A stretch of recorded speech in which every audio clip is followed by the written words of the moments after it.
Hello everybody. I'm going to talk today about why hypnotherapy works.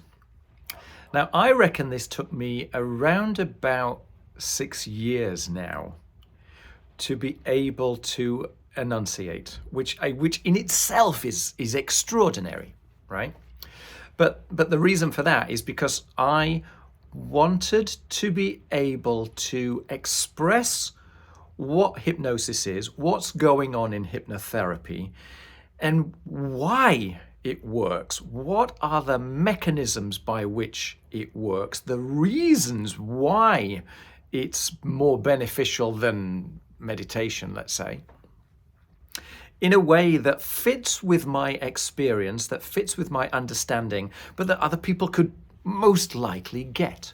And it turns out that's taken a while. Because if you look, well, you can find as many different definitions of what hypnosis is as there are hypnotists. And that in itself is a fascinating thing, okay?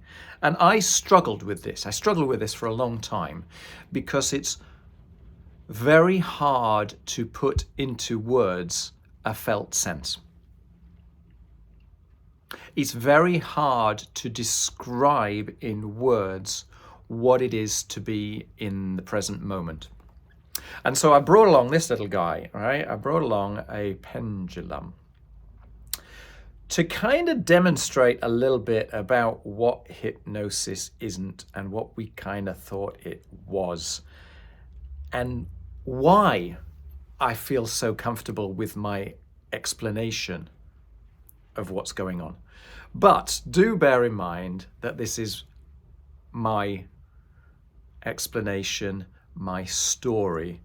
It fits my parameters based upon my current level of awareness, of being able to describe my experience. So let me give you the punchline straight away. The punchline is, what's going on with hypnosis is that someone is able to stop objectifying themselves to a certain extent, stop objectifying their problem to a certain extent, to relate to themselves rather than objectifying themselves. So to come into what some people kind of call a state of flow, to actually be present, and therefore to be able to come up with a different set of conclusions based around a felt sense rather than based around the problem-solving, objectifying, separated sense of ego. I don't know if that makes sense, but if it does, keep going with me, because I'm going to deconstruct that and therefore hopefully explain to you why hypnotherapy works. So let's consider the concept of thinking to start with. And then we'll get onto the concept of problem solving. And then we'll get onto what's going on in hypnosis. And then we'll get onto why that makes a difference. What's the difference that makes the difference, if you like. If I can remember those steps, because I'm not doing this with a script, I'm just doing this. So thought processes. What's going on when you think? And what has this got to do with anything? Pendulum. In order to think about something, in order to come to conclusions about something, the key is in the word thing. In order to think about something, you have to distance yourself from it as if you were an observer, as if you were an impartial observer that sat outside of the system of the thing, who could observe it without influencing it, and therefore learn things about it. And that might be things that are useful. It might be things that you learn about. It might be things about other people or things about the world. Anything. So the way that we do this is the way that our mind automatically thinks, I believe, which is to objectify the world, to make things into me and it. And the me, the I, is what I guess Freud was talking about when he talked about the ego. Now, in actual fact, he didn't name it the ego. It was the English translation of it that made it the ego. I think he called it the ich, the I, okay? So, and he talked about the id, the S, which is the it. So in order to think about something, what we do is we take a step back from it mentally in our mind, and we review as if we could do so without influencing what it is that we're thinking about. We take a step back, we neutralize, we take away all the nuances, and we generalize, because we can't think of lots and lots of things at the same time. And so we kind of focus upon the bits which appear most important to us in the moment, and then come to conclusions.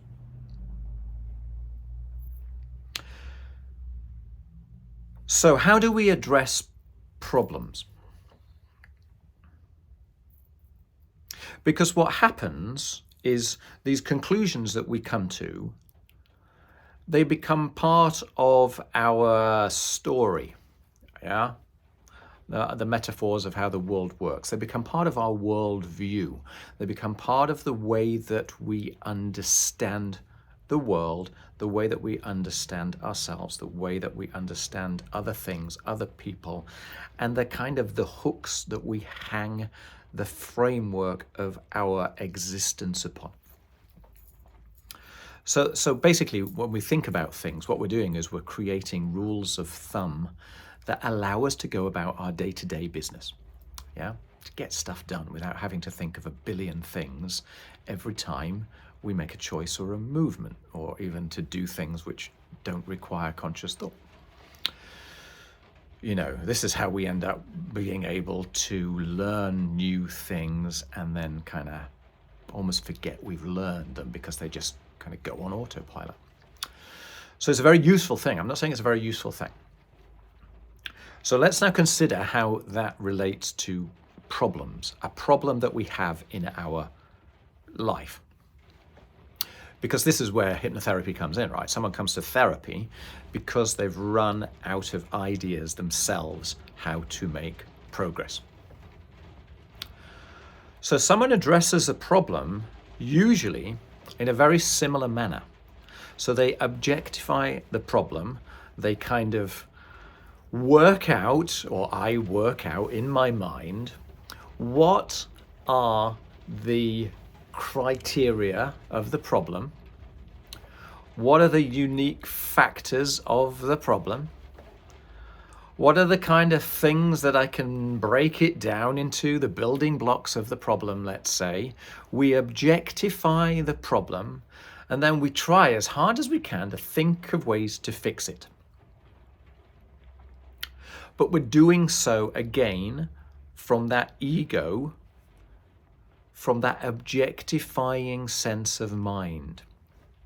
So we look at the problem as if it's out there, as if we weren't part of it, sort of, how someone else might fix it, maybe.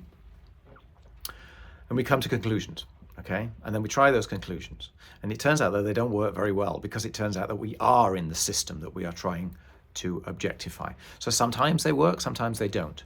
But the thing is, we're always within the framework of the worldview that we have created for all things in our life. Yeah.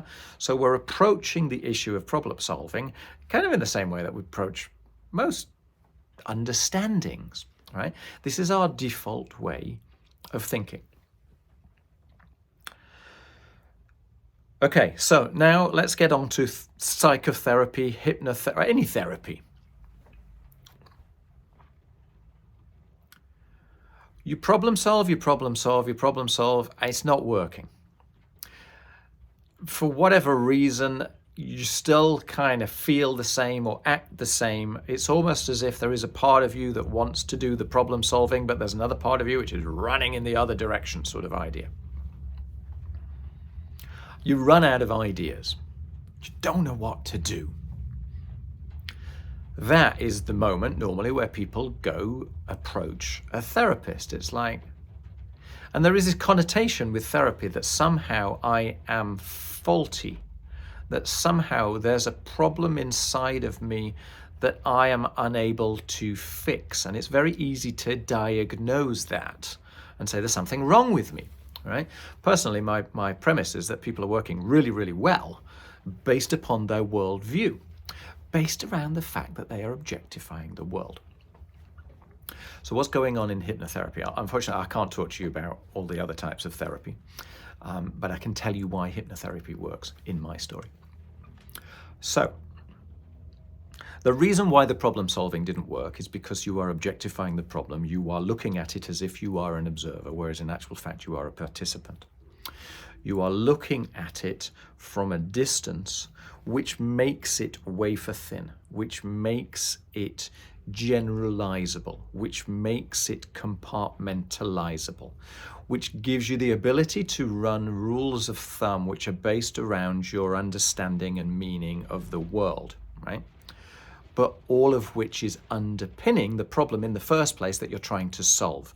So it's like you're trying to get out of a box which you've been in all your life.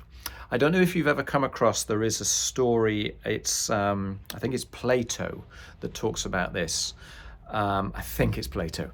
But anyway, the anecdote is about a fire in a cave. And someone has grown up in a cave, chained to the floor, and behind them is a fire. So they're looking at the wall.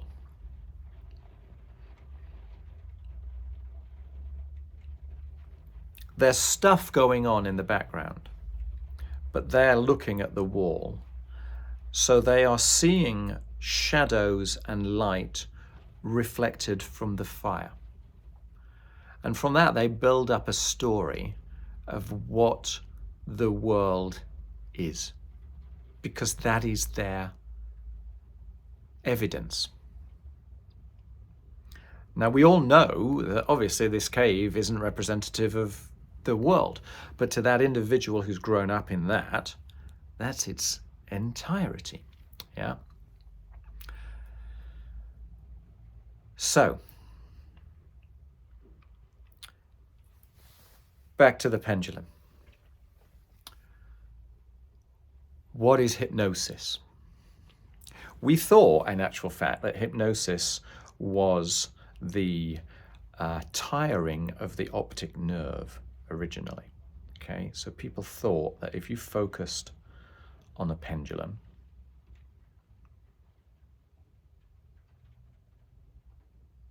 or you focused on the flame of a candle,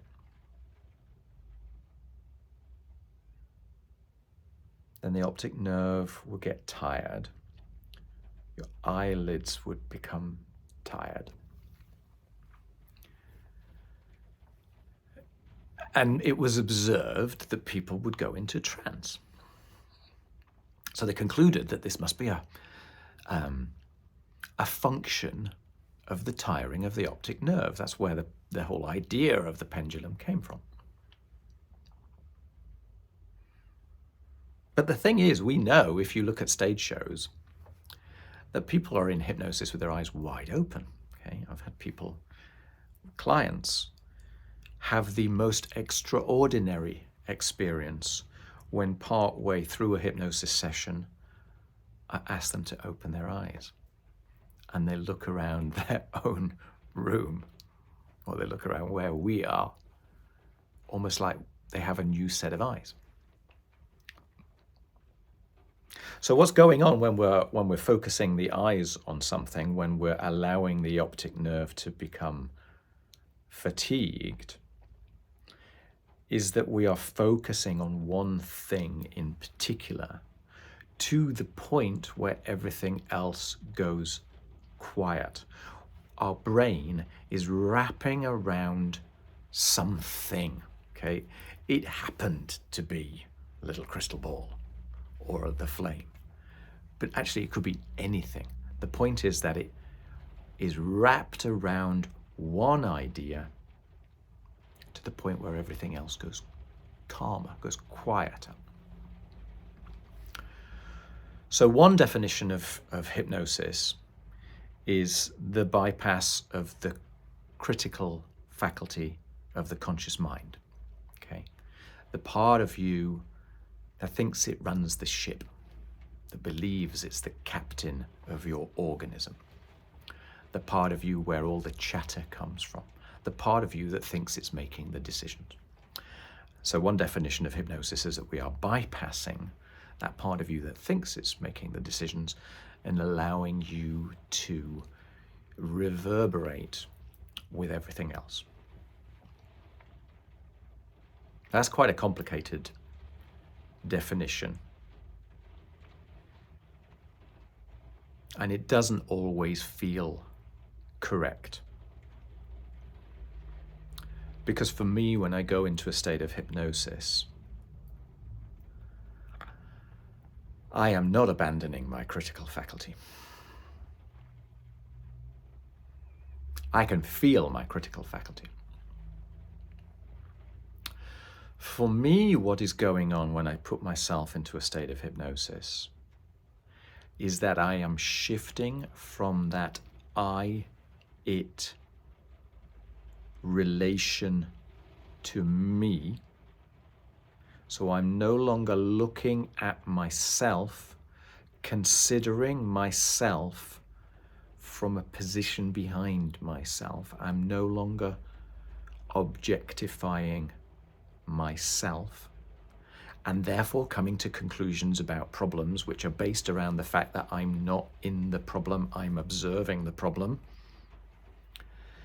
And I am shifting from that objectifying approach to me, whatever you want to call me, to a position where I am relating to me.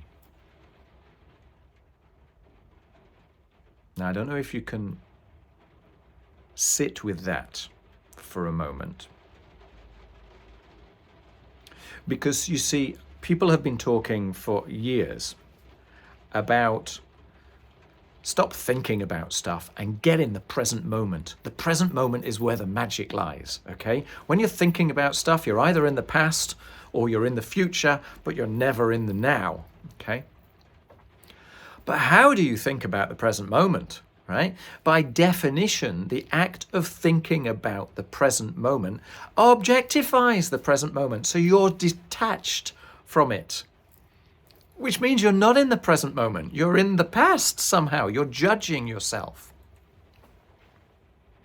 And none of the magic lies there. So how do you get into the present moment? How do you get into that position of non-objectification of yourself, of relating to yourself? And for me, that's what the experience of hypnosis is.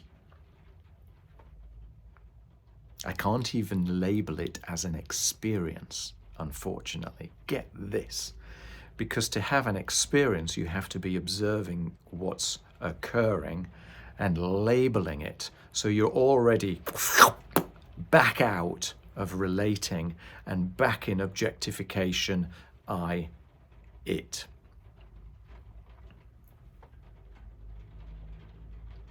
If you've never experienced hypnosis,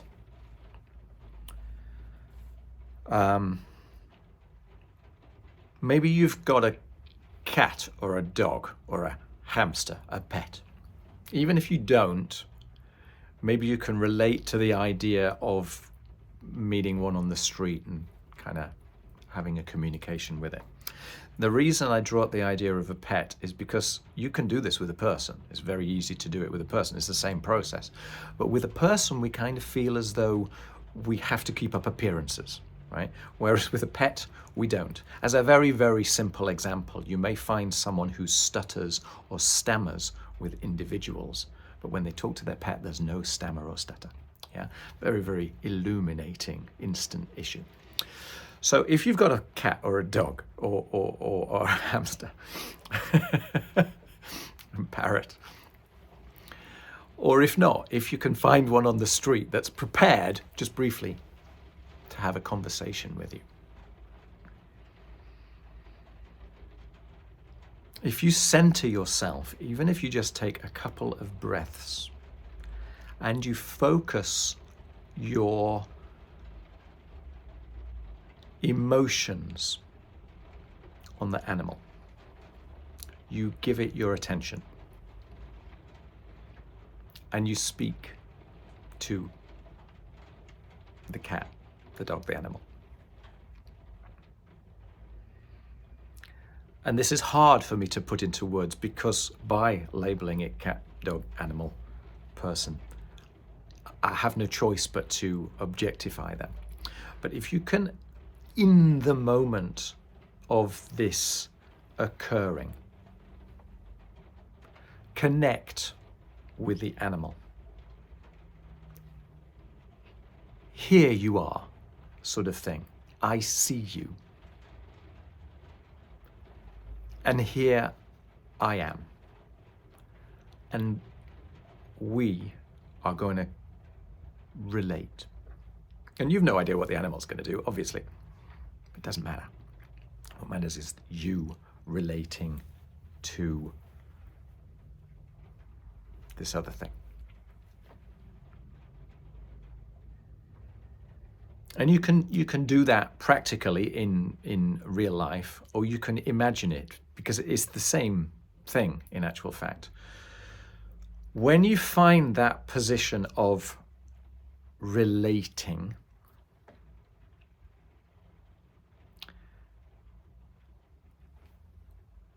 then bring that to yourself. Exactly the same feeling, exactly the same approach, exactly the same level of freedom. Bring it to whatever you consider I. Maybe it's your heart, maybe it's your emotions, maybe it's your brain, maybe it's your physical body. I don't know, but whatever makes sense to you. And maybe you have a sense of that. Maybe you have a visual field of that. Maybe you have an image in your mind. Whatever works for you. But if you bring that to yourself, you are relating with you. I am relating with I. And when I record this video right now, I am relating with you. And I don't know who it is that is you. But nonetheless, I am relating with it. And you'll probably have taught that. Even my voice has gone quieter, slower, calmer, more settled. I'm not trying to second guess myself. There's still an element of me which is objectifying. There's still an element of me which needs to know what to say in 10 seconds time. So it's not as if I am entirely 100% in the present moment, but let's say I'm 90% there. I'm within my felt, I'm going to have to use the word experience.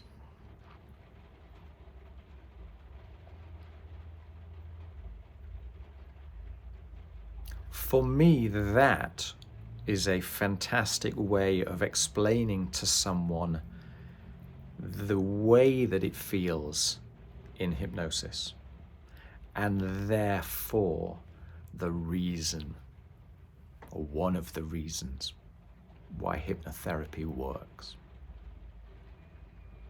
So let's talk about the difference between hypnotherapy and meditation, for example. And again, this is just in my experience.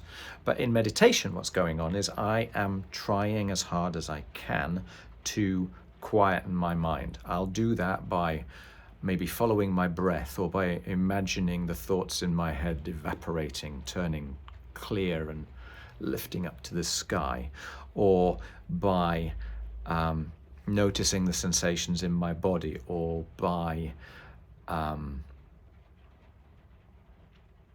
quietening my mind, noticing when words and thoughts come across, patting them on the head and releasing them, thanking them and letting them go, in the attempt to find a level of quiet inside of my mind.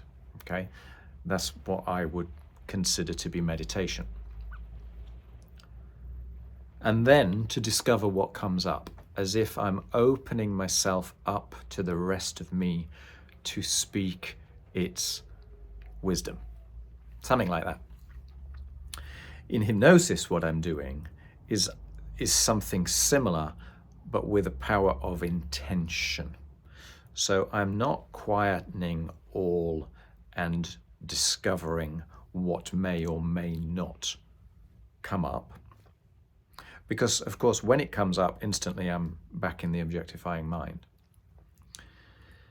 Instead, what I'm doing is, with a sense of choice, of intention, I am leading myself through a ceremony, maybe the pendulum, maybe focusing on a spot in the corner of the wall, maybe on my breathing. I am stilling my body. I'm inviting my mind to join that delightful sense of calm, and I am opening up to relate to myself, but with an intention. And this intention is very important, right? We talk a lot about intention, about participant and observer, even in what we consider to be physics these days. So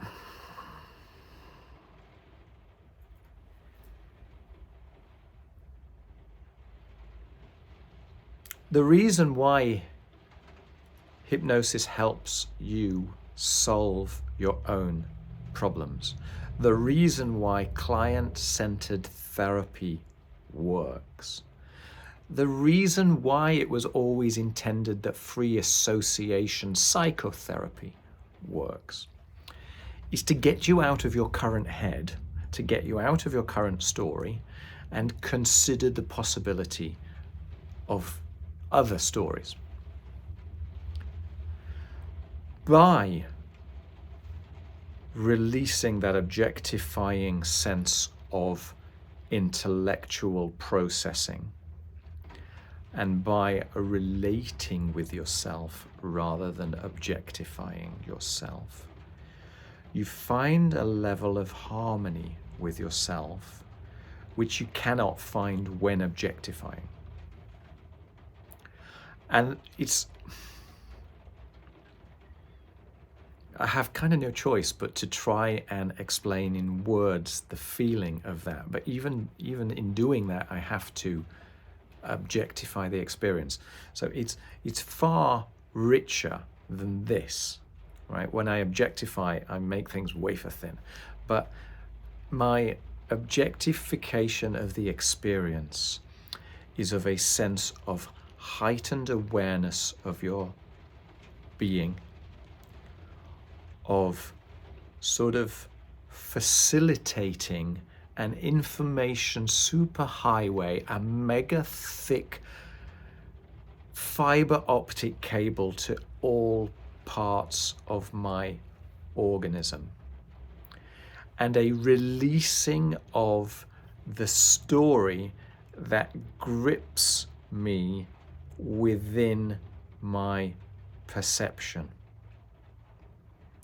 And that, for me, is presence. People spend their whole life trying as hard as they can to get to presence.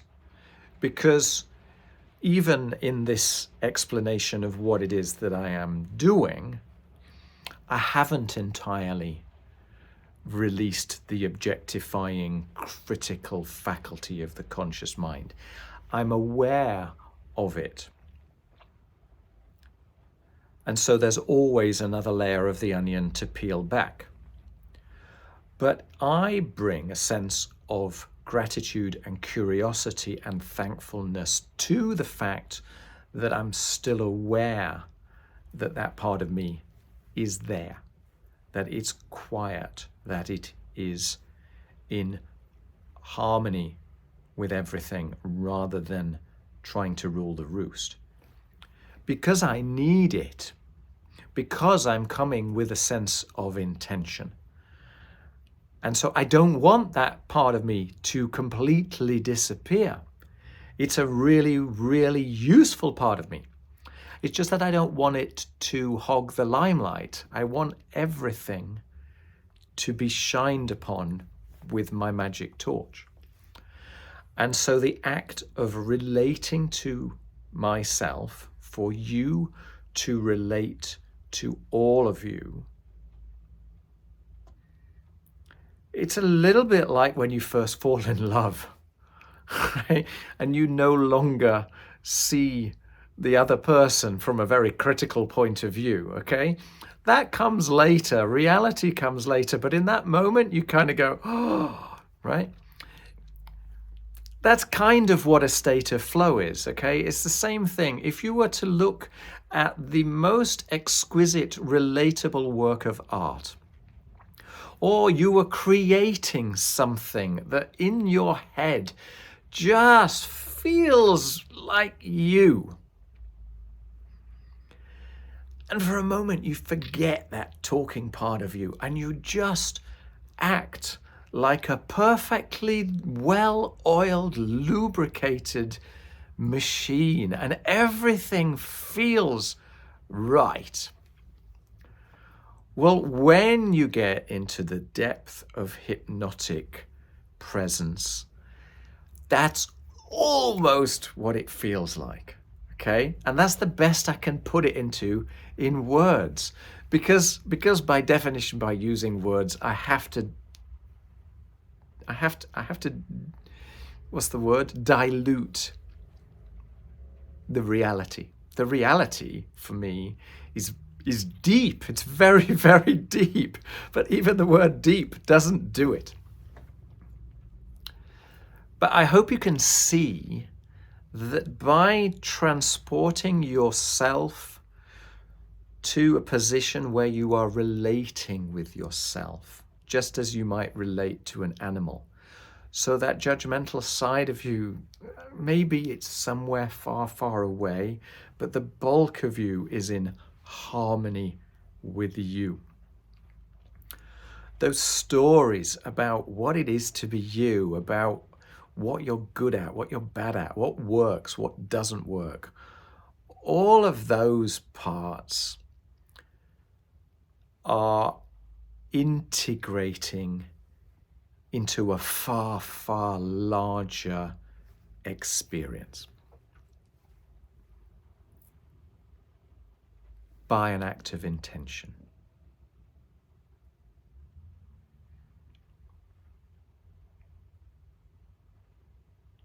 Now, I don't really know how far an act of intention can go.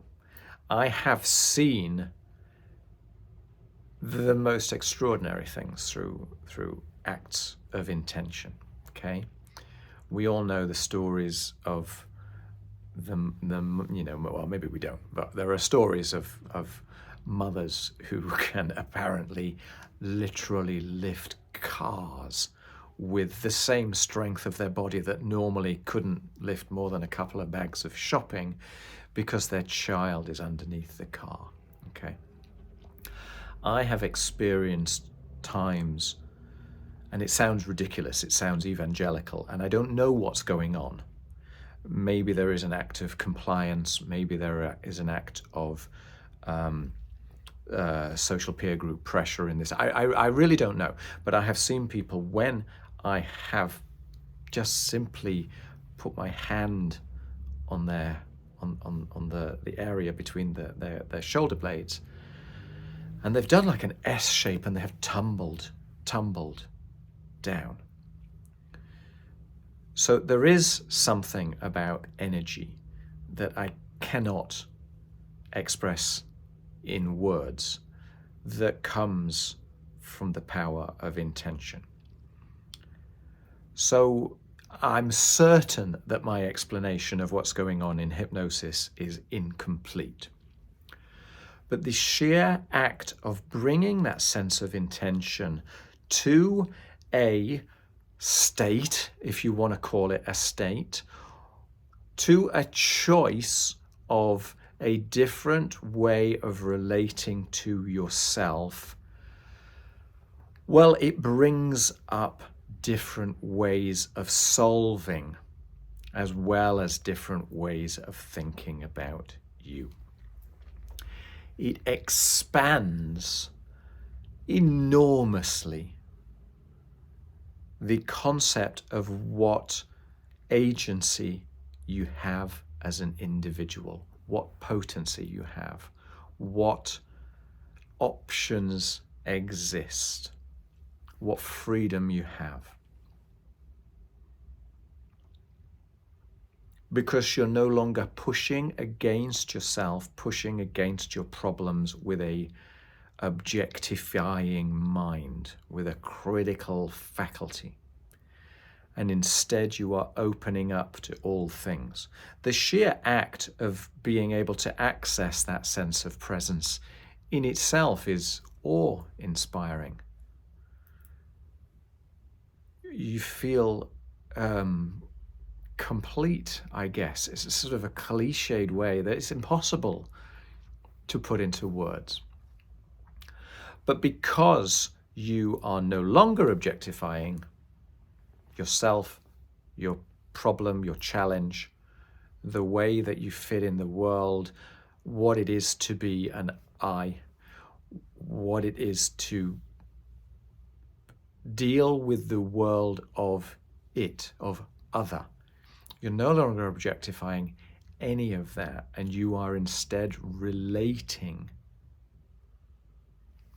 So to get back to this, and the thought that it was tiring the optic nerve, in a hypnosis session, in a hypnotherapy session, you found this state where you are relating to yourself. Hypnosis is not a state of eyelids. You can open your eyes.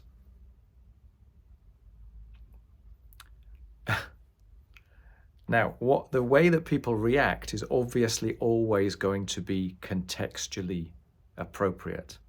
So when I ask someone to open their eyes midway through a hypnotherapy session, they're still going to fit within the context of the system within which the two of us are working. But the look on someone's face, the way that their eyes are wider, there is a sense, and I cannot generalize this because everybody's going to be different, but the times that I do it with people, I can see the joy or energy or shen or life, whatever you want to call it, shining from their eyes.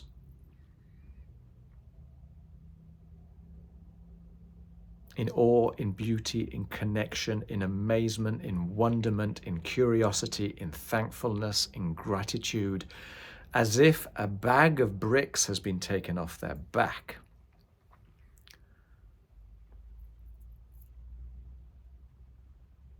Because somehow or other, that has become a transcendental experience for the individual. Because we're always seeing our world through that objectifying mechanism. Even when we talk to someone who we know very, very well, our default state is to do so from this I-it perspective. And when you can access a method for doing that from an I-thou, I-you, relative experience, it feels wild. Your understanding of what you thought you knew, of your capacity, of your potency, of your power, of your connection, of your understanding of all things, has to be re-examined some way or other. So the reason why hypnotherapy works is because it gets you out your story. It gets you into flow, but in a predictable, repeatable way. Now, when you repeat it, the experience is going to be different because presence is different. Yeah, you're going to come with your current self, however you want to describe that. You're going to come with an intention which is based around whatever you are at that moment, because we're always changing. But that ability to access the relative, the relational sense of self is magic. It's magic. It's the sheer definition of beauty, because it's so calm and complete and exciting and joyful. It is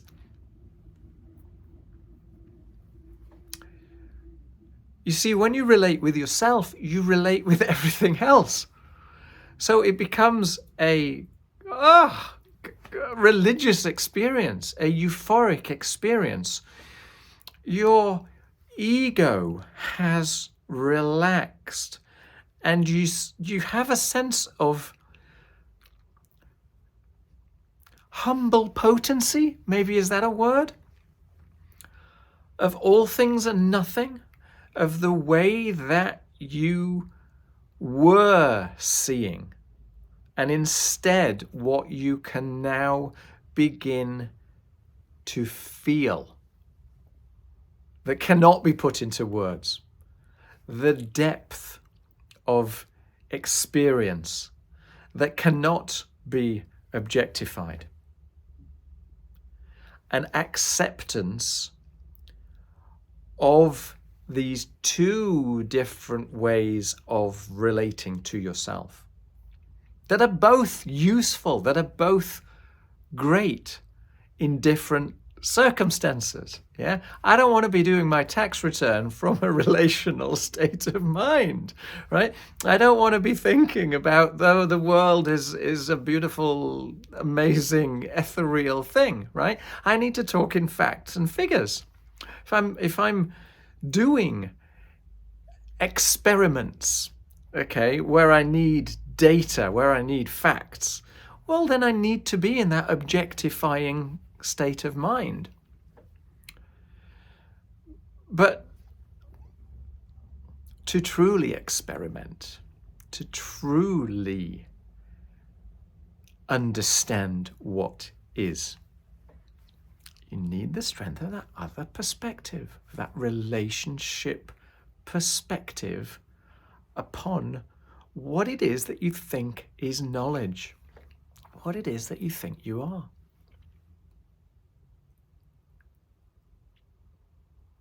And so through hypnotherapy, weirdly, you end up being able to access both. So it's like having a sudden ability to access a mega complement to what you thought was kind of the only way of thinking. Yeah? So for me, it's a little bit like meditation on steroids. It's meditation with a toolbox attached, with a whole repertoire of possibilities that are accessible the moment that you choose to do so. Yeah?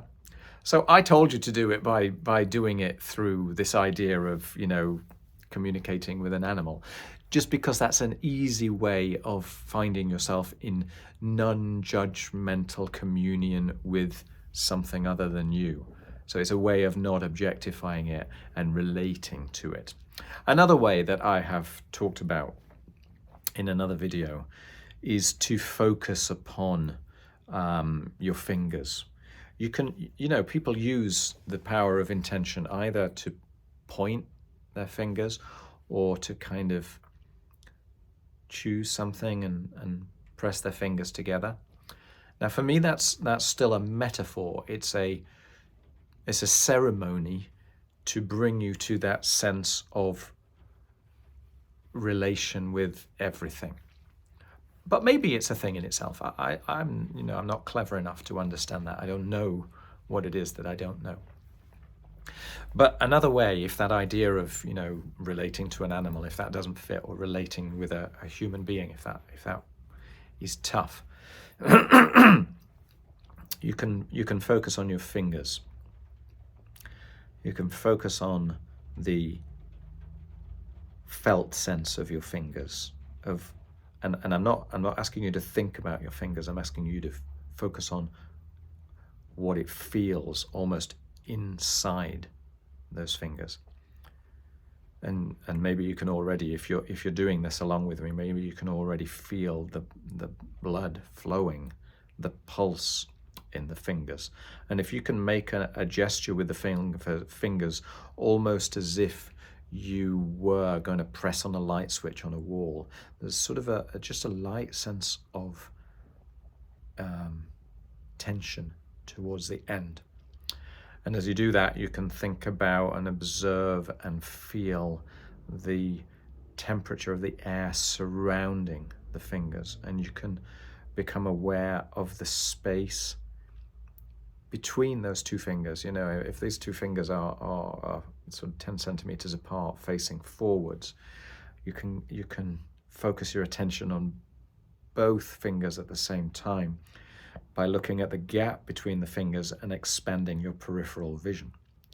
And then once you've got a really good, deep, calm, felt sense of what it is to be in the fingers, and you've got your attention somehow on both of those fingers with your peripheral vision, well then, if you place your attention 2 or 3 centimeters in front of the two fingers,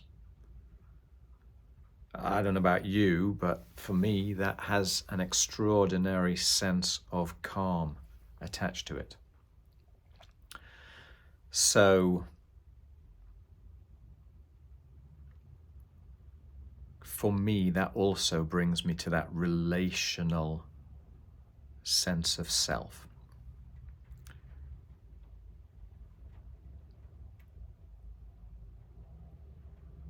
The further you go down this, weirdly, the less you know.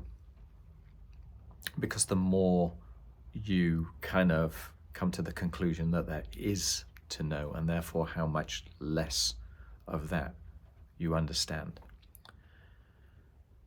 When I put this on video, there's a sense of vanity to it, okay? There is a sense of ego to my passing on this information. There's a sense of sort of ambition in my wanting to express this information to you.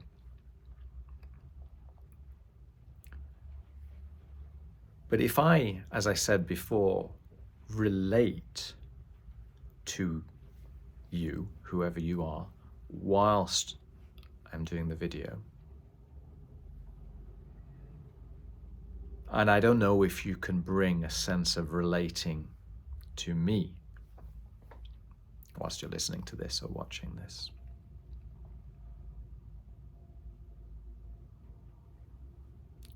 There is a shift in your body. It is tangible.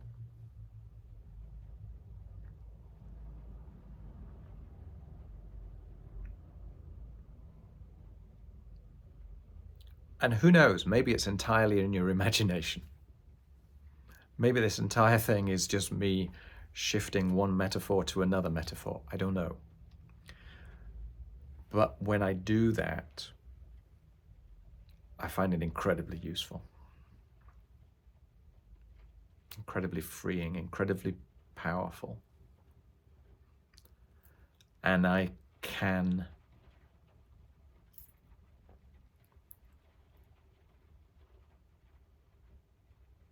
be in harmony with you, with all things. And my definition or understanding or imagery of what that is can shift. But the harmony remains the same. And that for me is presence. So I hope that explains why, in my story, hypnotherapy works. Because you're giving yourself a whole series of new ways of looking and relating to yourself, to your issues, without separating from them. Yeah. The reason why it's so hard consciously to fix your problems is because in objectifying it, you are assuming that you're not part of it and you're trying to fix it. You're trying to fix something which the likelihood isn't even rational in itself, right? The problem is probably based around the fixed ideas, the policies, the rules, the procedures which are running in the rest of you. And so the idea of being able to critically fix it is an oxymoron to a certain extent, right? If you were gonna fix it critically, the likelihood is you would have already done so. When someone reaches the point where they are asking for help outside of themselves, the reason is because this critical way of thinking about it hasn't worked. So this gives you a way of relating with yourself, of getting out of your story and considering that all things are changing, that you have a part in that, that you are not completely powerful, that you're not entirely powerless, and that there is a friction there somewhere between the two that you can start to observe. And of course, when you step out of your story, you step out of your ego to a certain extent, then you are less concerned about how you fit within the rest of the world, because you suddenly understand that you naturally fit within the rest of the world. And therefore it's freer and easier to follow your intuition, to follow your understanding, because you can see the harmony of the whole system rather than feeling as if you're fighting against the system. There's 1,000 ways that you can bring this as a really useful metaphor, even if it is only a metaphor. And I don't think I'm ever going to know if it's more than a metaphor. Maybe when I die, maybe when the chips are down, I get to look at it and go, was that right or was that wrong? That I know it can't be entirely right, because how could it possibly be? And maybe at the end of the day, it's completely wrong. But it's so useful. It's such a wonderful way of relating with that thing which your normal part of your mind considers to be it. That even if it's completely wrong, it's so valuable. Yeah. All right, I'm going to stop. 54 minutes. Wow, that's a good chatter. Thank you for listening. Thank you for watching. Thank you for paying attention. Thank you for playing along with me. I hope that's interesting. I hope it might be massive food for thought. I hope it might get you to consider hypnotherapy. Get in touch. Have a look at what other people think hypnotherapy is. I assure you, you'll find a lot of definitions. That's why it took, I reckon it must be about 6 years now, for me to be able to express this in a way that sits well in my stomach. because trying to enunciate something which is a felt sense is very, very hard to do, and then to relate that with the objectified world so that you can understand what it is to problem solve. You know, that's why it's taken me such a long time. And I'm sure that there are other explanations that are valid in their own way. And then they're all stories anyway, so it's whichever stories you relate to. But I hope it might get you to the conclusion that it's worthwhile exploring a little more deeply. Yeah, get in touch. I would love to understand from people that have already experienced hypnosis if what I'm talking about is relatable. I hope the whole thing is relatable. Or if your experience was different. And if you've never experienced hypnosis and you want to give it a try, just contact me, because I will have a conversation with anybody. You know, the world fascinates me. So